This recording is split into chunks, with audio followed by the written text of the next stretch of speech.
કેરળની ચૂંટણી પ્રચાર દરમિયાન કોંગ્રેસના રાષ્ટ્રીય અધ્યક્ષ મલ્લિકાર્જુન ખડગે જેમણે ગુજરાતીઓને અજ્ઞાની અને અભણ કહ્યા, મને તો ખરેખર એમના જ્ઞાન ઉપર વિચાર થાય છે કે એમને ગુજરાતીઓને અજ્ઞાન અને અભણ કહ્યા તો કદાચ એમણે ક્યારે ઇતિહાસ વાંચ્યો નથી.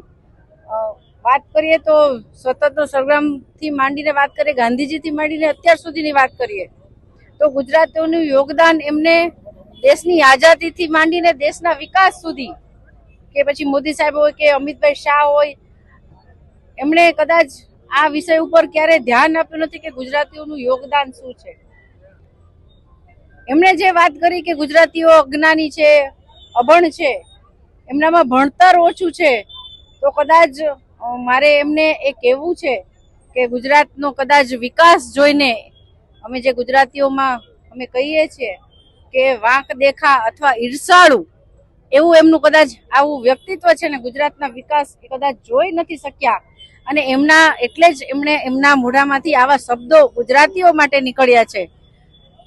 ગુજરાતીઓના યોગદાન પછી પણ જે રીતે ગુજરાત આગળ વધી રહ્યું છે અને ગુજરાતનું રોલ મોડેલ આખા દેશે અપનાવ્યું છે અને આખા દેશમાં એનું પડઘમ પડતા હોય છે, એટલે જ્યારે પણ આવી વાત આવે ત્યારે ગુજરાતીઓમાં આક્રોશ હોવો સ્વાભાવિક છે. અને આ અમે બધા જ અહીં બેઠા તમામ ગુજરાતીઓ એમને એક સંદેશ આપવા માંગીએ છીએ કે ગુજરાતીઓ અજ્ઞાન નથી, અભણ નથી અને એક સમજદાર પ્રજા તરીકે હંમેશા અમે ઉભરીને આવ્યા છે. તો આ વાત એમને ધ્યાનમાં લેવી જોઈએ. પણ જે કંઈ થયું, મને એવું લાગે છે કે આવનારા 26મી તારીખે ગુજરાતની સમગ્ર જનતા કોંગ્રેસની આ માનસિકતાનો જડબા તોડ જવાબ આપશે અને ત્યારે જે ગુજરાતની પ્રજા છે સમજદાર, જેને 30 વર્ષથી ભાજપને શાસન આપ્યું છે, એ ફરી એકવાર ભાજપમાં વિશ્વાસ મૂકી અને પોતાને જ્ઞાનનું પ્રદર્શન કરશે. અસ્તુ. ભારત માતા કી જય.